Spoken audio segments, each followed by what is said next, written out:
Welcome back inside the Parisi Palace. This is the Jake Feinberg Show, comedy on Power Talk. Thank you so much for making us part of your day today. And without further ado, it's an honor to bring in a cat I've been waiting to talk to for some time. Musician who sort of oscillated or vacillated between different genres at a time in our music history when it was a record-based music industry and cats could actually make a reasonable living playing music that they loved, going on domestic touring circuits and playing upholstered sewers for months at a time.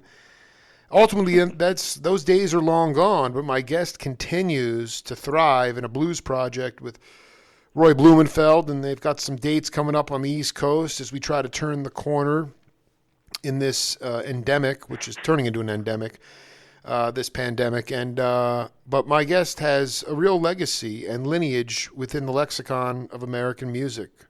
Steve Katz, welcome to the Jake Feinberg Show. Well, thank you, Jake. It's a pleasure to be here. It's an honor, my friend. Can you just talk a little bit about like the jazzers that you used to go see at the Village Gate? Or to me, like, there was such a beautiful street scholar mentality as it related to the guitar, especially when it was going from the saxophone, which was the popular instrument, to the guitar when the advent of rock and roll came in. And, not that you wanted to play like those guys. I just wonder if you had some really sort of enlightening moments seeing some of the jazzers at the Gate or the Bitter End or wherever. Well, I've seen a lot of people.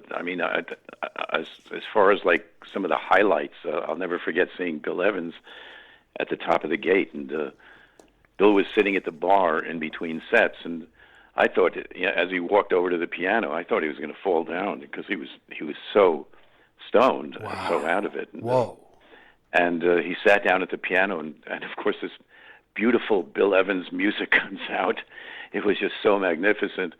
And the first time, actually, the Village Gate, one of the first shows I saw was when I was like 17 years old, and I was driving a Reverend Gary Davis around, and because I started taking lessons from him, then I sort of became his driver, and he moved from this hovel in the South Bronx where he and his wife Annie lived, and they moved to Jamaica because Peter, Paul, and Mary did Samson and Delilah.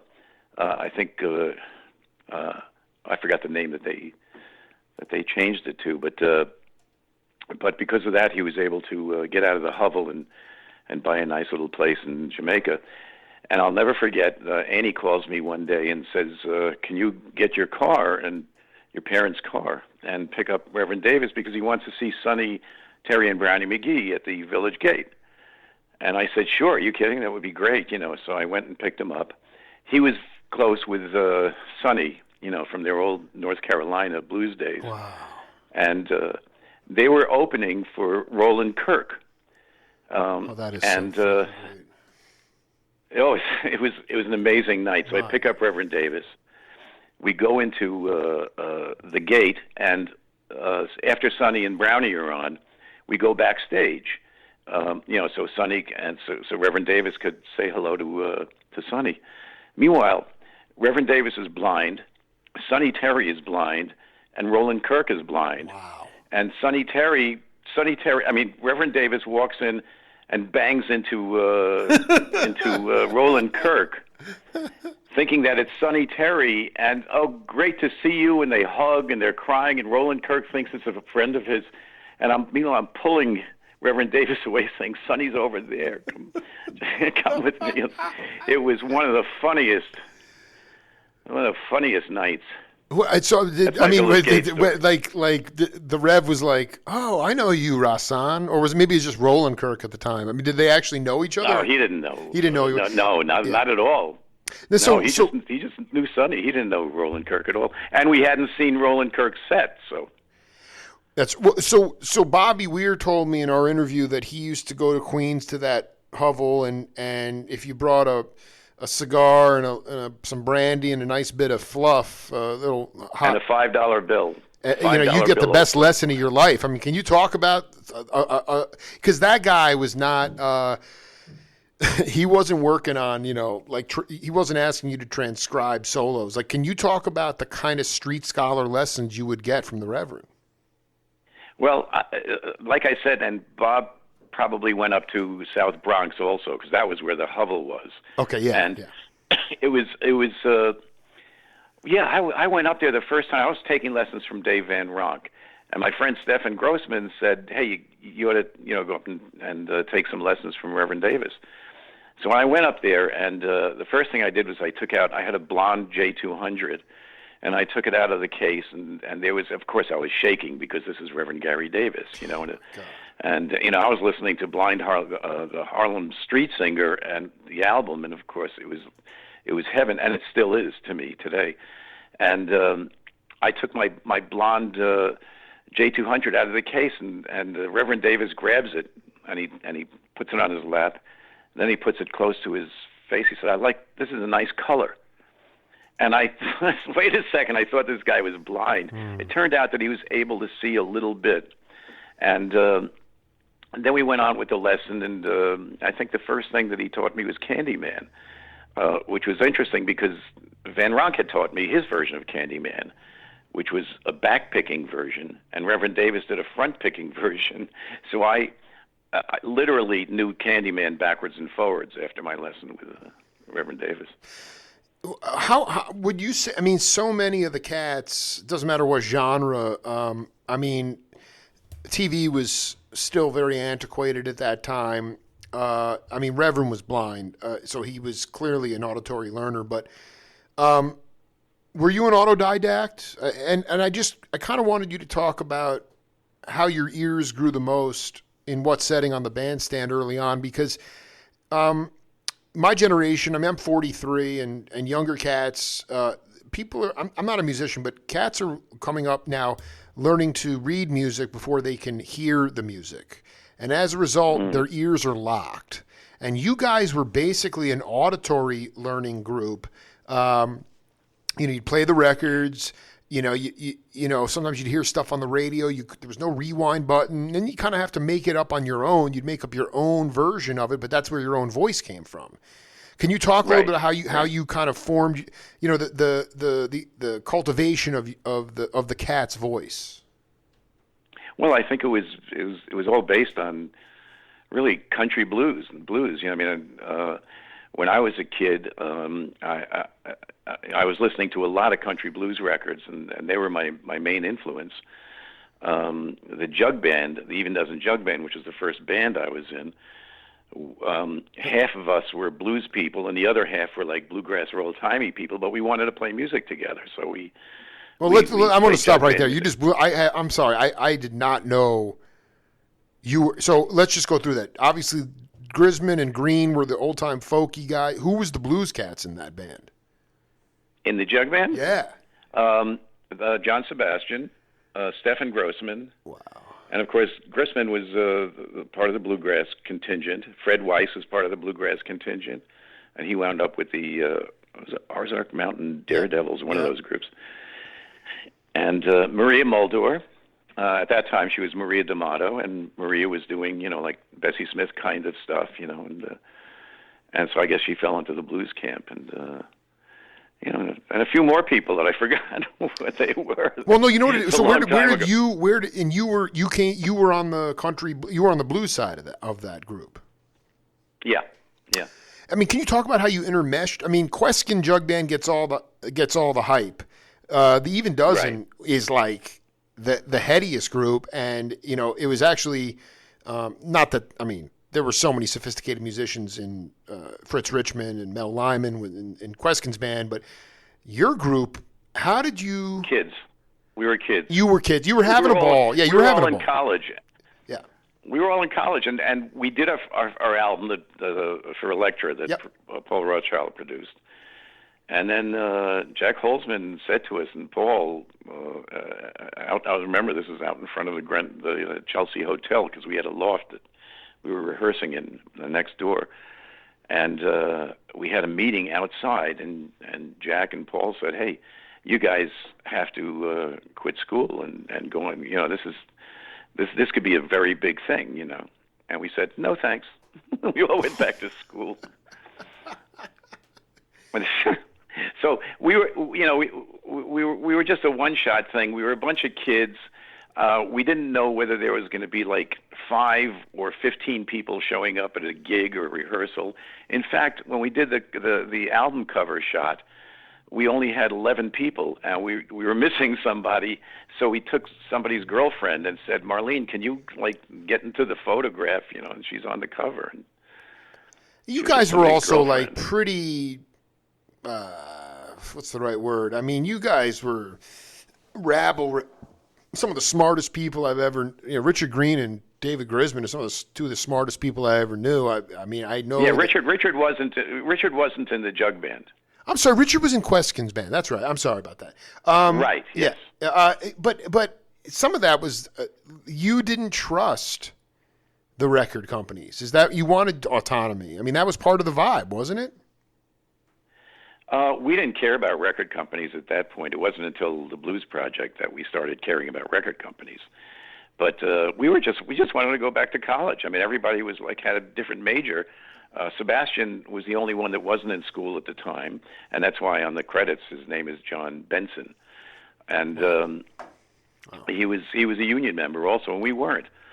So we really didn't care. But in those days, if you played, if somebody heard of you or something like that, there's a jug band playing at Victoria Spivey's house or something like that, then they would run down to the village and sign us as fast as possible. That was what the it was very raw and primitive in those days, and I miss that because that's when the record companies and the music business was fabulous. No, wait. I mean, it made sense. The bean counters were like, hey, we're making money. We'll let the musicians do what they want to do.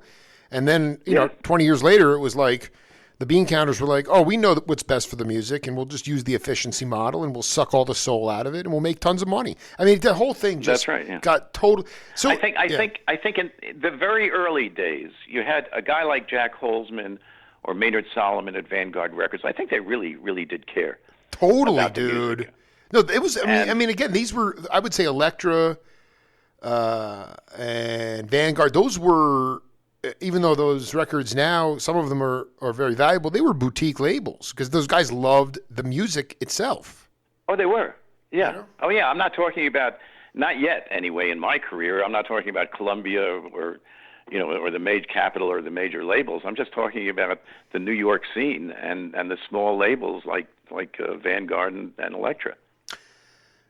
Talking to Steve Katz here on the Jake Feinberg Show. Such an honor to have him on. I interviewed Sebastian a while back, and did you actually ever go on the Chitlin circuit? No. So you never went, because I mean, Sebastian went out and he would, John Lee Hooker or Mississippi Fred McDowell. I'm just curious about the first tour that you went on as a professional musician. The first tour would have been with the Blues Project, and it was just a gig here and a gig there. It wasn't really a full tour until we got into Blood, Sweat, and Tears, because with the Blues Project, we had a gig we were supposed to open for Stan Getz in Pittsburgh. No way. And we were late. No way. The Blues Project opening for Getz? For Stan Getz. But we were late for the gig, so we took a train, and the train was late. It was the middle of winter, and Getz had to open for us. He obviously wasn't very happy. Dude, you know what that just made? That was the greatest story of not just today. That might be the greatest story in this month. that was so. I mean, I was hired to do a bunch of radio interviews for a Stan Getz documentary that, as of yet, has yet to get off the ground because his families can't really get on the same page, and I've interviewed Lalo Schifrin and Creed Taylor. But I mean, now to hear I read your interview with Herb Alpert where he talks about Getz and how impossible he was. Well, you know what it was? I mean, at that point, Stan was an absolute genius, and he was also a sociopath. I mean, the book, the definitive book that was written by a State Department guy.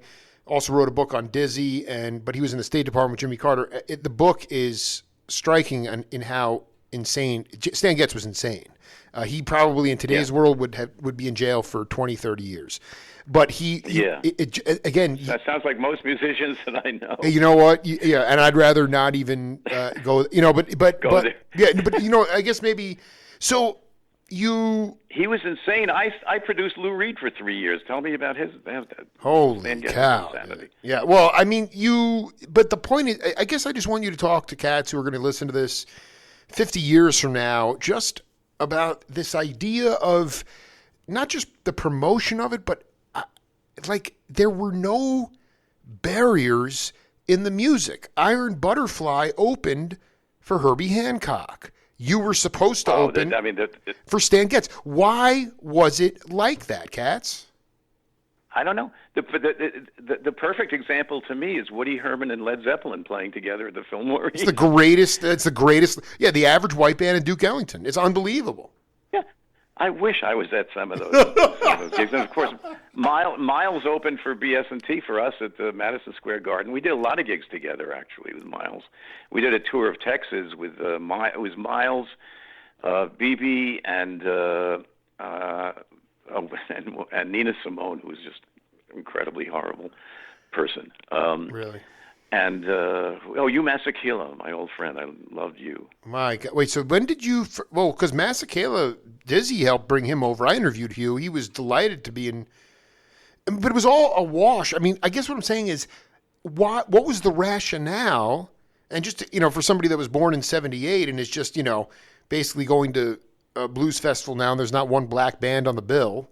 Or some jazz. Weird. It's a jazz festival with it's all a bunch of fusion R&B people. Why was it palatable? This is why I don't leave my house.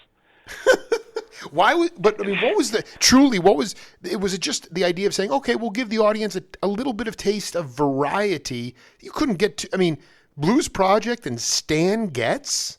I mean, that is the coolest freaking bill ever. It was an interesting evening. Well, the Blues Project, what we did was because Danny Kalb was insane. Yes. We all had our problems. My heart goes out to him. We were all, and we would take the blues and basically psychedelize it, or whatever the word would be. Psychedelicize it. Yeah. We just psychedelicize it. I mean, for Danny's idea of being emotional about a blues song when he did Two Trains Running is to get slower and slower, right, as it went along, and just to pull every kind of Jewish kvetching, crying that he possibly could out of his instrument. That was one aspect of it, and then we were experimenting. We were taking the blues, and we couldn't do what Paul Butterfield was doing. What he was doing she was doing Chicago blues. We were doing this crazy, whacked out Jewish New York psychedelic version of the blues. You were doing Meshuggah blues. Meshuggah blues, yeah. But let me ask you, this is very important because it's not necessarily my deep bag. Explain. Whatever, you guys had chops and you were trying to do something different. You didn't want to be whoever you idolized. What was Chicago blues? I mean, when I don't listen to a lot of Butterfield, but those guys weren't playing 16 minutes. They weren't leaving the head of the tune and improvising. So what was the difference between in some case, listen, Gene Dinwiddie and Philip Wilson are, the nastiest rhythm section ever, but what was the difference between, I don't know, Chicago blues, that kind of version of blues, and what the Blues Project was doing? It was like you put us in a toy store after it closed down and give us a bunch of toys to play with and bang toy drums and toy pianos, and we'll come up with something. Wow. And that's the way it was. Yeah, but I know Blumenfeld. That almost comes across as just like making noise. You guys had facility. And, yeah, you hit it right on the head. Well, I'm saying Roy is like such a modest, humble guy, and I'm watching him. We did a Facebook Live interview at his house in Cali, and he's swinging on the drums he's. So I know you guys had, I guess that was the point, is that so much of... We had sophistication, but when you put a couple, when you put like Danny Calvin, Al Cooper together, right? Right. And Al was on the Farfisa organ, and Danny was like at the highest notes possible. And Al and Danny would have these.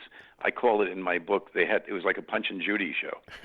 And Roy was great, steady, fabulous, and he's to this day still. And Andy and I, we would look at each other, the three of us, and those guys were like in outer space, doing some of the weirdest stuff. It never got caught on record, unfortunately. Now, I was going to ask you about that. Now, that's what I wanted to ask you about. Was when, because a band like the Grateful Dead, which the live stuff, the early '80s, I that's all just cranking. It's off the rails. It's crazy.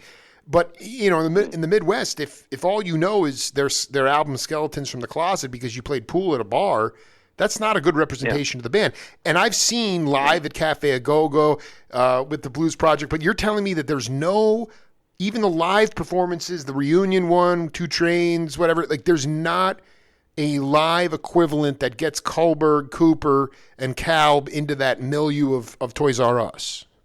Right, it's gone. It was never recorded the way the band really was. Wow. And it's a shame, especially when you look at the first album, Live at the Cafe A Go-Go. Yeah. The record company, which is the worst of Verve Folkways or Verve Forecast. Yeah, that was the old Dave Van Ronk label. Yeah. Well, also Laura Nero was started on that label, and Tim Hardin. There's a whole bunch and Bill Evans. No, there's nothing wrong with it. But so explain why they did. Because obviously you probably had Bill Evans was on Verve. That's a whole different thing. Verve Folkways, you're right. Absolutely. Yep. Totally. But the record company. That first album, I think they paid like $10, for us for production costs.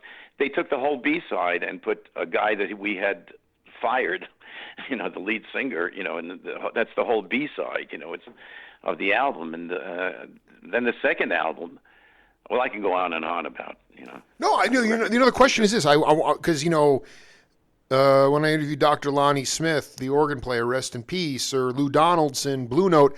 The black musicians, some of them got paid in junk. They'd get ripped off. They wouldn't get paid, and they had absolutely no post-production say.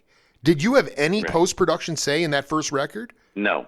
Okay, so basically, they're like, who came up with the idea that the company's like, let's do a live album, but then at the end, you had to wait for the record to come into the stores to hear the schlock that was put on side B?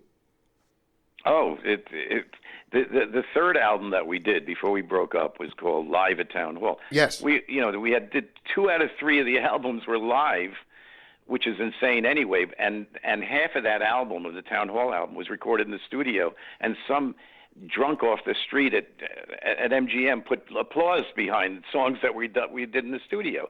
That's how bad it was. So that is an absolute travesty. That is an absolute. So that's a travesty, yeah. But so at your best, and there's got to be some bootlegs out there. I haven't really dug that hard, but there has to be. There's one. Yeah. There's like Live at the Matrix, but that doesn't really. What, in San Francisco? I don't know. But yeah. Wow. It was Marty Ballin's club. No, dude. Dude, Howard Wales ran the jam sessions there. Steve Miller would show. Oh, dude, Merle and Jerry. That is so. There's a recording there, but you don't like that one either. No, I don't. But then again, I never listened to my. Yeah, I don't know. You don't like anything you do. Dude, you know what it is like. Well, the thing I like about it is, you guys. Can you honestly say, though, that you were interested in being yourselves? And what I mean by that, forget the record, the racket and all that shit, but it's like, I remember Roy telling me that or the Blues Project, you guys opened for Mahavishnu at the Winterland. And we did? Yes. Remember that. Well, unless you weren't in that amalgamation, but he. No, I wasn't. That's right. I wasn't there yet. We had split up at that point. The point is that he's watching Billy Cobham, his just doing ridiculous work on the kit and just blowing people away. And then I think they had to close after them. And either way, a few months later, Roy walked into a Kentucky Fried Chicken to get some chicken livers, and there's Billy Cobham. He sees Billy Cobham. He says, "You're Billy Cobham, aren't you?" He's like, "Yeah." He's like, "Hey, I'm Roy Blumenfeld from the Blues Project. We opened for you guys." And Billy's like, "You guys were bad, man." And the point was, really, yeah, because you know what, Billy, I know Billy very. I've done hours of interviews, and he's a dear friend and one of my mentors. And that's what people respected. Is that okay? Obviously, you had to have your stuff together, but did you guys make a conscious decision to say we just want to be ourselves, and we're not going to be like Billy Cobb. We're not, I mean, in terms of Roy Blumenfeld or Michael Shreve, it was like, as drummers, they were like, well, I'm not going to be that, and I'm not even going to try to be that. Yeah. And so was there the essence of saying, we're not going to comp. We're not going to we're going to be ourselves. Can you just talk about that ethos? Yeah, but we did say that we were going to be ourselves. I mean, we had no choice because we were all very individual people in this band, and we did improvise a lot, but we improvised not in a jazz kind of way. We improvised in some other weird way, but yeah, I'm trying to. Well, let's talk about that because Barry Melton, the Fish, would call that. My Funny Valentine, once you leave the head of the tune, you're not exactly sure what tune it is. And once that got into the folk blues setting, you get in the zone. Yeah. So why don't we talk about what that, in your own way, how would you articulate? It was space music. I mean, I regrettably, I don't, like I said, the Verve Folkways is a tame representation of you guys. Town Hall, I've never really heard before. But how would you describe? You'd leave the head of the tune, and then everybody, and then people would play for as many bars as they wanted. How would it work? Pretty much. that was pretty much it. I mean, it was sort of like a jazz band in that we would look at each other when we were finished with riffing or whatever, but it was difficult, like Danny would go on, and Al would go on, and we would just be ourselves. It was an amalgam of 5 different personalities. And so, having hindsight today, I mean, would you personally have done anything differently, or did you feel like you? I don't know. I mean, in reality, you guys are still, in your own way, keeping the music alive. You have gigs coming up, but at that time, do you have any regrets from that time? This is so funny because I just did a local interview for a local newspaper, and she asked me the same question: do you have any regrets? Yeah. This is about my career, and I said, of course not. How can? I mean, I was a musician, for Christ's sake. I have no, there are times on stage. I don't care whether you're in a jazz band or a symphony orchestra. There are times on stage, as a musician, if it clicks, if it works, if it feels good, then it's the second best feeling in the world, and you know what the first is. Sure. And there's nothing like it, and that's why I have no regrets. I mean, I've been very lucky in my life. I've been very lucky in that I've been able to play music, and I think most musicians would feel that way. I feel very lucky going into old age, knowing that I can pick up a guitar. I don't understand how people, if they can't pick up a paintbrush or a guitar or write a book, or I just can't understand how they exist, actually. I mean, it's got to be really sort of depressing, I don't mean that in a condescending way. I just feel lucky. So I have no room to regret anything. I mean, of course, I wish we did it this way. I wish we signed with a different record company. I wish we had a different lead singer or on it. You can go with all these little things. But generally, I don't regret anything. I'm feel great to have been a musician. I feel very lucky and privileged, and that I went through life being an artist. Can you talk a little bit about just in By the general. way, Joe, you're a jazz person. Joe Henderson was in Blood, Sweat, and Tears for 3 months. I We want didn't you to make a know. record I'm with so Joe. glad you brought that up because I've been Billy Harper, who is an amazing sax player, and I asked him Right. about singing for his supper, playing only spiritual jazz, which is very hard to do. And he's like, "Yeah, I never did Yeah. any of those side, he goes, I think Joe Henderson did. Although I think he might have said he played for the Supremes with the Four Tops, but he played with Blood, Sweat, and Tears for 4 months.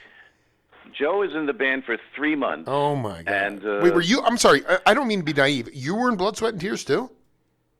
yeah, Oh my God! What with David Clayton? yeah. I think because I think I started it with Al. Cooper and I came out of the Blues Project, and we started Blood, Sweat, and Tears. Okay, so you had Culber. You guys were making fanciful zone music in the Blues Project, but that ultimately came to an end. And then I know David Clayton was brought down by John Lee Hooker. He was playing at the. I'll have to look up the club's name. Scene. What's that? Well, I saw David at Steve Paul's The Scene. Right. Band, I'm going to get the other name of the other group, but he was down there in that milieu of folk singers. And so who can you talk about how Blood, Sweat, and Tears came together? Well, like I said, Cooper had, in the Blues Project, Cooper had wanted to use horns, to add horns, and Danny didn't want that. It was Danny's band. And so Cooper left. We played Monterey Pop Festival without Al, and then that was sort of like the end. And a few months later, Cooper gives me a call and says, "Do you want to? Can you back me up at a benefit at the Cafe Au Go-Go because I want to get an airplane ticket to London and start a new career over in England." And I said, "Sure." So myself and Columbi and Jimmy Fielder backed. And Fred Lipsy has backed up Al at the Cafe Au Go-Go, but Fielder, dude, I cannot believe Jimmy Fielder and Columbi. Holy cow! Yeah, that was our rhythm section. Well, but so you guys were already jamming in a band at that point, right? And then he asked you to back him up, and then boom, it was magic, and then it was like, hey, continue. Well, no, he didn't earn enough money to get to England because nobody showed up at the gig. So he had enough. He earned enough money to get a cab to the airport and back. And so sounds great. It's like that's so beautiful. I said, Al, you got some great new songs. I have some songs. Let's start a band. You wanted to put horns in a band. Let's get some horn players. And we put 4 horns on salary at the beginning. And then these guys, the chart sounded so great. So who was it? Lou Soloff? No. It was the first horn section was Randy Brecker, right, and a guy by the name of Jerry. What's his name again? Let me look it up. Jerry. By the way, Jerry Weiss. Jerry Weiss. Okay. And Jerry Hyman on trombone. No, not yet. It was Dick Halligan on trombone and Fred Lipsius on sax. So this is our horn section. But these guys were so great that they said, we want to be in the band rather than, because they brought their own person, Randy, Fred. And so I thought, Cooper and I said, yeah, well, that this is great if you want to be in the band. You can starve like the rest of us and not be on salary. And that's what happened.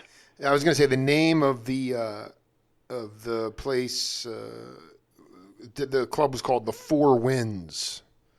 That was where. I don't even remember that. So how did David Clayton wind up?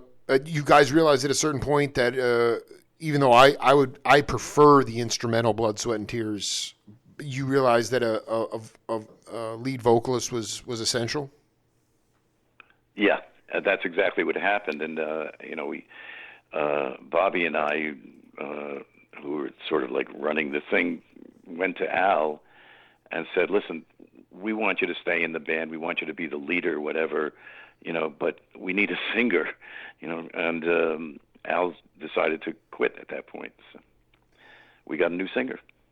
Okay, so basically, just to be clear, Al was not really a singer, and so you were like, and then when you said you needed a real deal one, he left. Right. And we had auditions for people. We even spent an afternoon with Laura Nero, thinking that maybe Laura would be great. But then we realized after our rehearsal with her that we would be Laura's backup band. And there was a guy by the name of Dick Wagner who would have been great. Dick wound up writing with Alice Cooper, and actually we worked together with Lou Reed on Rock and Roll Animal. Wow. But Dick was great, and the problem was that David had such a great voice then. You know, we heard him sing "God Bless the Child," and we just went, "Oh God, this is great." And it's true, you know, his voice got us hit records. So I just want Columby is a cat I've been really on the. I mean, I love his time feel, but isn't it fair to say he was the man somehow he was tied into Thelonious Monk? Is that right? Yeah, his brother Harry managed Monk, so Bobby grew up, hanging out with guys like Monk. Oh my God! So I mean, like that. And Monk opened one of our shows. No, actually. he Lincoln didn't, Center, dude. No, he did not. Oh, was I dreaming? Dude, are you kidding? Wait a minute. So DCT. I have the program still somewhere around here. Oh my God! Wait, so Columby. Thelonious Monk opened one of our. But I mean, can you talk about Columby's drumming style? Like, to me, like, especially once I don't think you were in the band. It was Larry Willis had come into the band. This is probably early 70, 73. I was in the band when Larry was in the band. Oh my! For the first year that he was in the band, and that's when Joe Henderson was in the band. Dude, tell me about Joe. This is because Joe Henderson is in my brain. I mean, I've been interviewing so many cats that he'd give the guys $400 in Europe. Half of that had to go to the hotel rooms to be playing brothels, dude. I mean, he was not a band leader. He was a great player, not a good band leader. Yeah, he was not a good band leader. and but you know, with BS&T, I would sit next to Joe at rehearsals. There was one time when I turned to him and I said, "What are you doing here? What am I doing here with you? You're a great musician." And he said, "Well, I'm here for the money." Yeah, that's right. So, yeah, I mean, I can't blame him. You know, most of the musicians that were in Blood, Sweat, and Tears, from that point on, were in it for the money. But we used to have. Larry would have his friend Herbie Hancock come up to rehearsal, and I'd be sitting there trying to read music, and I would read music like a snail, So I was like, "What am I doing here? I'm a folk musician, for Christ's sake." And that's when I pretty much left. Well, right I mean, how did you wind up? Just explain to me and the audience about when I interviewed Bargeron. He said that RCA Studios, or you guys would rent out that studio for Columbia for 2 weeks at a time, and there'd be a lot of debauchery, a lot of food. 2 weeks. Yeah, I'm we forget 2 weeks. I will never forget what after we had hit records, we were out in San Francisco, and we went into the studio. We had the studio booked for like 3 months, I think. Which studio? And we went in. It was Roy Halley's It was Columbia Records studio, Columbia Clive. We and Simon and Garfunkel, I think Janis, went to Clive and said, we want a studio in San Francisco for Roy Halley. We want Roy to have. It wasn't Janis. Whoever Roy was producing, Simon and Garfunkel, us, Santana, but Santana was new then. So Columbia Records built a studio out in San Francisco for Roy Halley, basically. That is so freaking amazing. And 3 months you had the studio. I think we had that's probably too much. I mean, probably. It doesn't matter. That's insane. That is insane. Of course. Well, we just came off of a big hit record, right? And it was funny because the first day in the studio, we looked at each other and said, "Well, what are we going to record?" We didn't even have songs. So I went back to the hotel and wrote 4 songs. So on the 4th album, I have 4 songs. What's the name of the fourth? Actually, What's the name of the fourth? Is that the one with? with Are you on the one with in the steam room? Everybody's shirtless. No, I left. I'm on one track on that. Yeah. Okay. So so tell me. Oh my, you're on roller. I love that tune. Bargeron and I did write a song for the 4th album, called "Mama Gets High." Okay. I'm sorry. So you went. So for the album so you had the hit. What was the first hit that really catapulted you to get some audacious 2 months of studio time? What was that? What was the tune that put you guys? The first hit was You've Made Me So Very Happy. Right. And then you're saying that you really didn't have any material in San Francisco, so you went to the hotel room and wrote 4 songs. Yeah, and we had to pick songs like out of the clear blue. So we did "Rock Me for a Little While" by the Isley Brothers, and by the way, it's a very good version. I'm gonna check that out immediately. Cooper gave us a song called "John the Baptist," which I think is the best track on the album. David wrote a couple of songs. "Go Down Gamblin'" was one. We just had to cobble all of this stuff together, But we this is after day one in the studio. We did a Tracy Nelson song, "Down So Low." And Mother Earth. This was the It was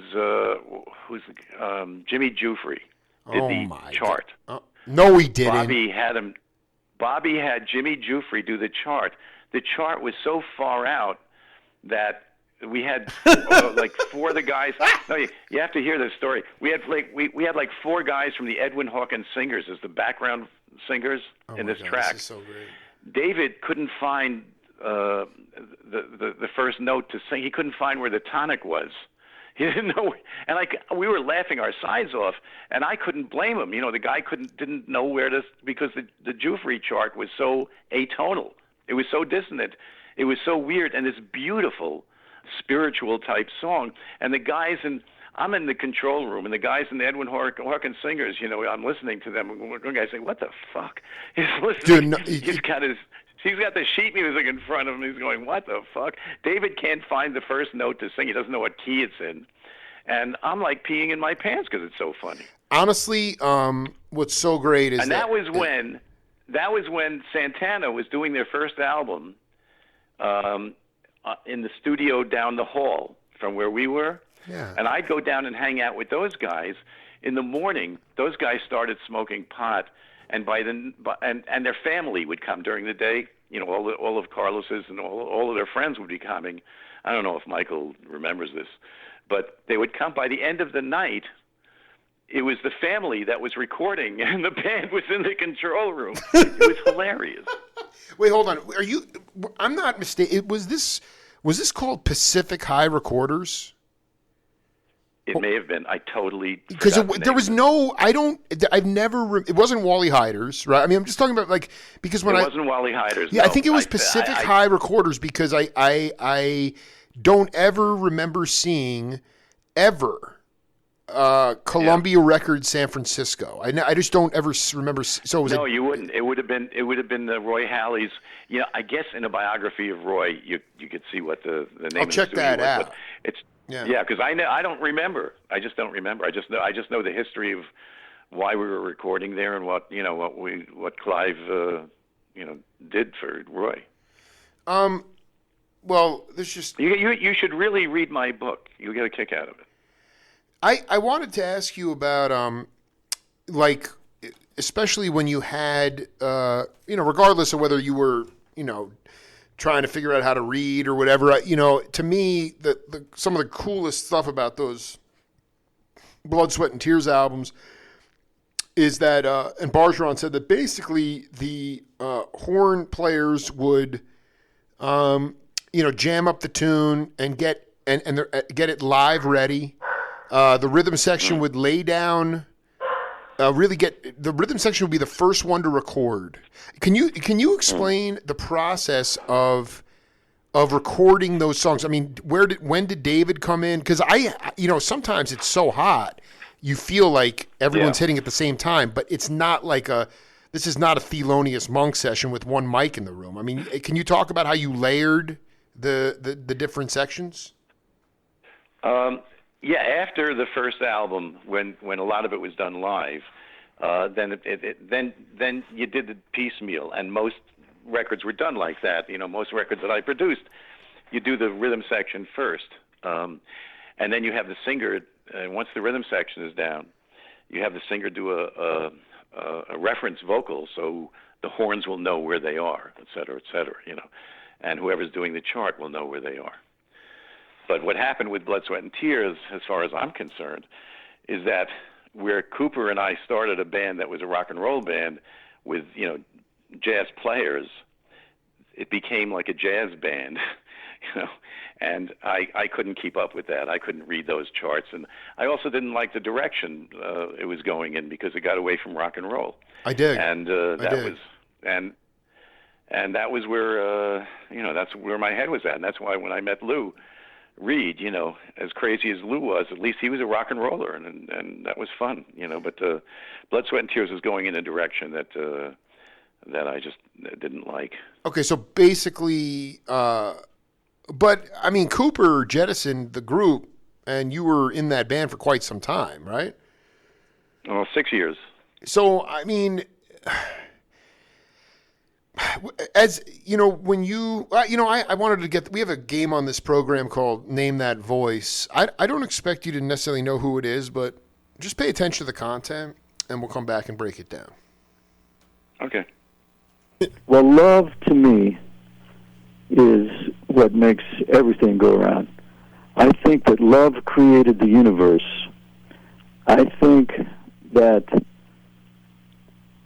if you say you do not believe in God, you're an atheist or whatever, I respect that. I think we all need to respect how each other feels about things in life.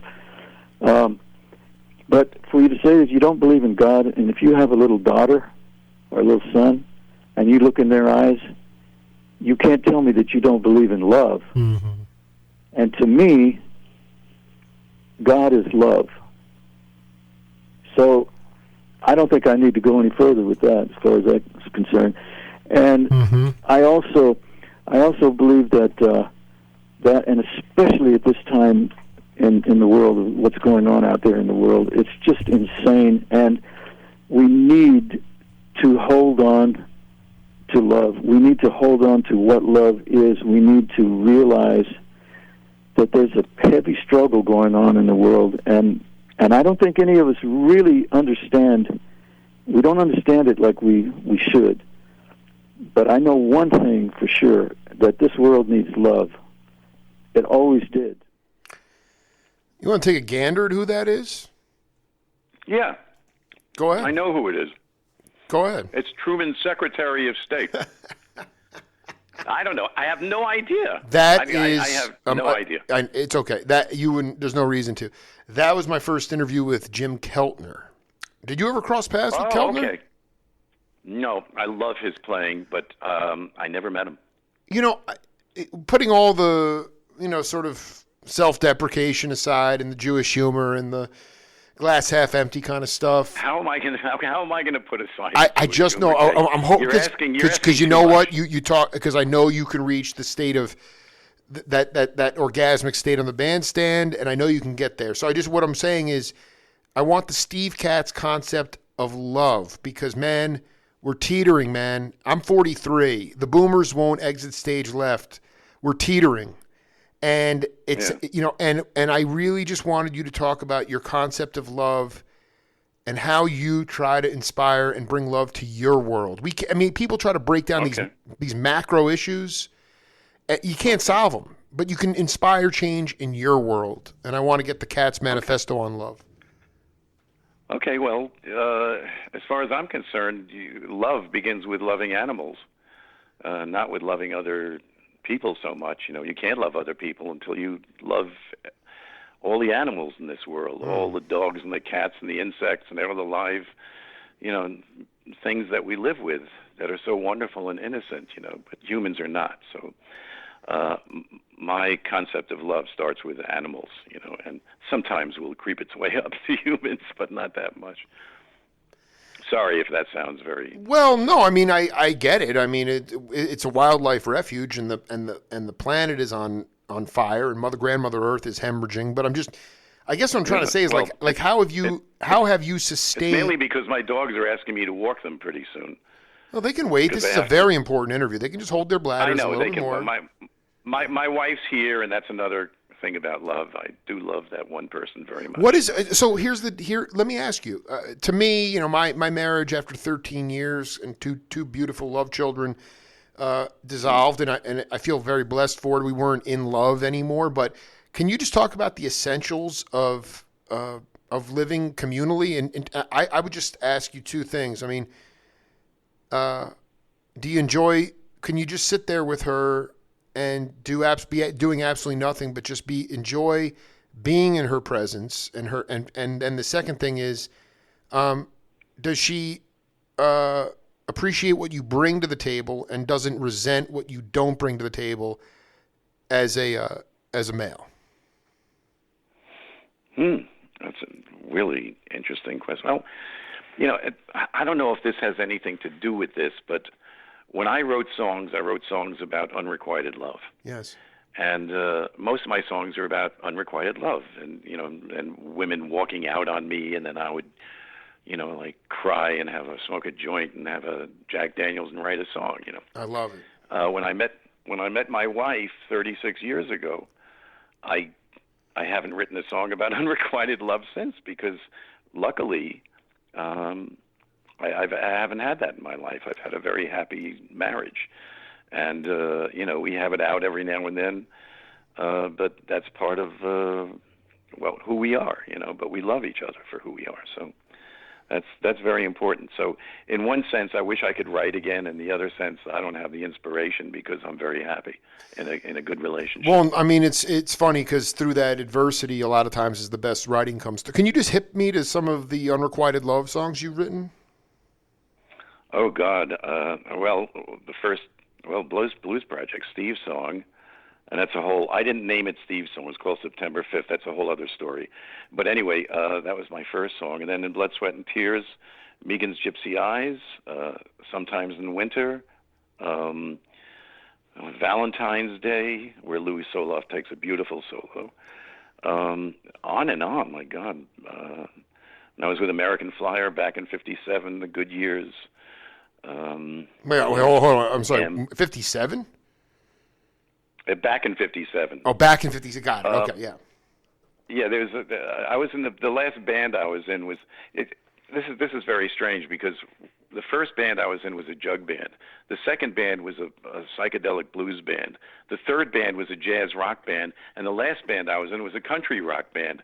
So you can imagine how confused I got over the years. No, that just shows your versatility. Again, versatility, dude. You can play all 9 positions. Well, no, tell me about this band. I want to hear about this band. You call it versatility, I call it confusion. Anyway,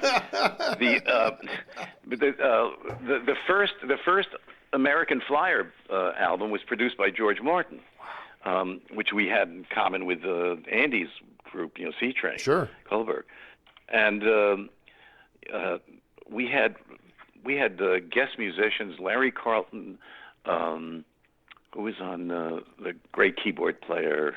Oh, jeez. Hold on. Oh, just hold on. Oh my God! Here I'm getting an old age. Joe Sample. Oh my God. So the Crusaders. And on man. sax. Wilton Felder. Yeah. Oh, do you know that Wilton Felder played bass on I Want You Back? Dude, Wilton Felder, a Jewish bar owner, gave him a bass. He was playing sax in L.A. and he played on Jackson 5, ABC. Dude, on the Jackson 5. And the story behind that is one of the great bass lines. No, I want to tell you something. This is a great story. Bill Maxwell, the great drummer, told me this story is that, so James Jamerson goes out to Los Angeles, obviously the Motown monster, and he's in bad shape. He's drinking and he's not reliable, and Motown. So Berry Gordy says, we need somebody to play those bass lines. Well, of course, nobody can play those bass lines. So Gene Page, who's the arranger for Motown, starts writing out these bass lines, but nobody can play them except one guy, Wilton Felder, who could read fly shit because he was a sax player. He could read those bass lines. So you had the Crusaders rhythm section playing with you guys.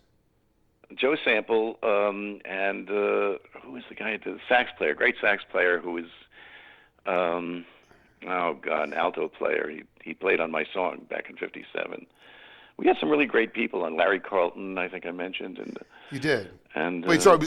So Wilton was playing bass. You're saying? no. We had no. It wasn't Wilton, but I was.